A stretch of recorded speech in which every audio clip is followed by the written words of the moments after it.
गणेश जी के 5 रहस्य जो कि बहुत कम लोग जानते हैं। गण का अर्थ होता है कोई विशेष समुदाय या फिर विशेष समूह। इस ईर्षा का अर्थ होता है स्वामी। शिव गणों और सभी देवगुणों के स्वामी होने के कारण इन्हें गणेश कहते हैं। भगवान शिव के सेवकों के समुदाय यानी गणों के अध्यक्ष होने के कारण गणेश जी को गण अध्यक्ष और गणेश कहते हैं। ज्योतिष शास्त्र में 3 प्रकार के गण बताए गए हैं, देवगण, मनुष्य गण और राक्षस गण।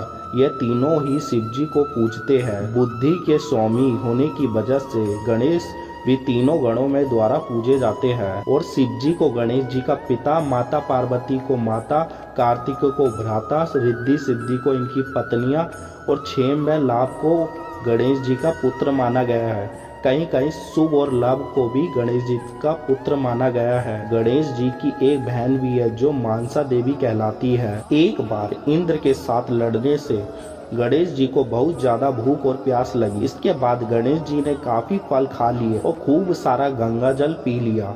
इस तरह उनका पेट काफी बढ़ गया और उन्हें लंबोदर के नाम से पुकारा जाने लगा। और गणेश जी का एक नाम गजमुख भी है। गज के समान इनका सूंड और जो शक्ति का प्रतीक है। गणपति अपने सूंडों से माता पिता पर जल बरसा कर उनकी पूजा करते हैं। देवता और असुर भी गणेश जी सूंड के लपेटे से भय लगता है। और यह सूंड गणेश जी को दूर से अच्छाई और बुराई जान लेने की क्षमता प्रदान करती है। और कहा जाता है कि गणेश जी की आंखें छोटी है। दरअसल गणेश जी की आंखों को सूक्ष्म और तीक्ष्ण दृष्टि और सूचक माना जाता है। यह अपने छोटे नेत्र के बावजूद दूर दृष्टि रखते हैं।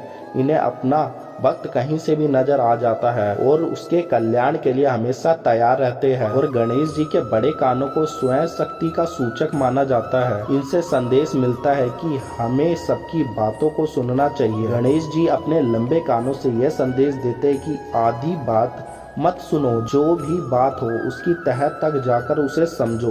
अक्सर अधूरी बात सुनने के कारण गलतफहमी होती है। गणेश जी ये समझते हैं कि अधूरी बात जानकर प्रतिक्रिया नहीं करनी चाहिए। और पौराणिक मान्यता है कि गणेश जी ने महाभारत को लिखने का भी कार्य किया था।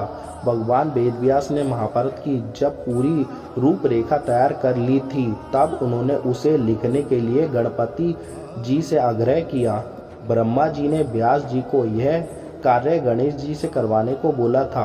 कहते हैं कि गणेश जी ने अपने एक दांत को कलम बनाकर पूरी महाभारत लिखी थी। उत्तराखंड में व्यास गुफा के पास एक छोटी सी गुफा है जिसे गणेश गुफा कहते हैं।